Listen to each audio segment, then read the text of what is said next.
welcome to The Update. I'm Michelle Stevenson.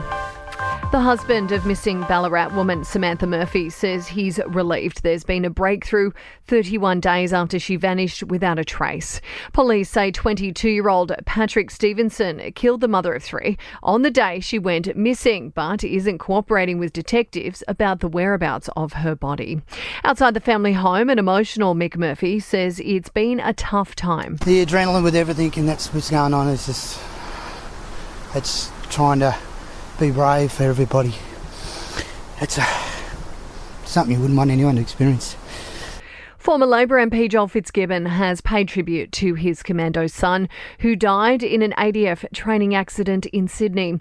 Lance Corporal Jack Fitzgibbon was taking part in a training exercise at the Richmond RAAF base overnight when it's believed his parachute failed to open properly.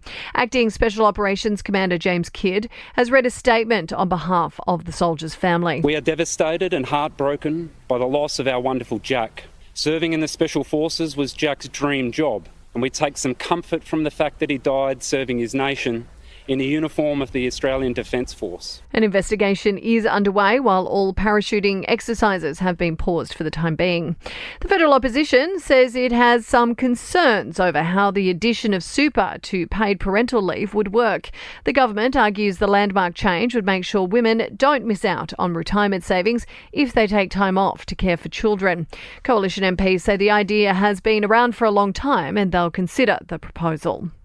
Household spending is 3% higher than a year ago, according to the latest ABS data. The rise was driven by spending on essential goods and services like transport, food and health. And farmers are hoping an inquiry into supermarkets will lead to pricing reforms. An ACCC probe will examine data and documents from big companies like Coles and Woolies. Sport and entertainment are next.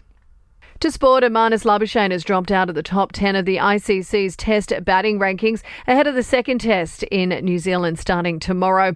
And Isaac Humphries has resigned with the Adelaide 36ers for the next 3 NBL seasons.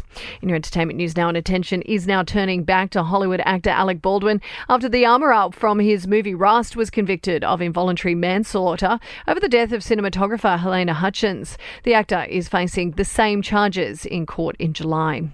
Coldplay frontman Chris Martin is set to tie the knot. The 47-year-old singer reportedly proposing to Hollywood actress Dakota Johnson a while ago with the blessing of his ex Gwyneth Paltrow and their children Apple and Moses. And Travis Kelce has called girlfriend Taylor Swift the biggest and best thing possible on his new podcast app. The NFL star full of praise for the singer while talking about the fun he had while in Australia. And that's the latest from the Nova Podcast News team. Love another episode of The Update for you tomorrow. I'm Michelle Stevenson.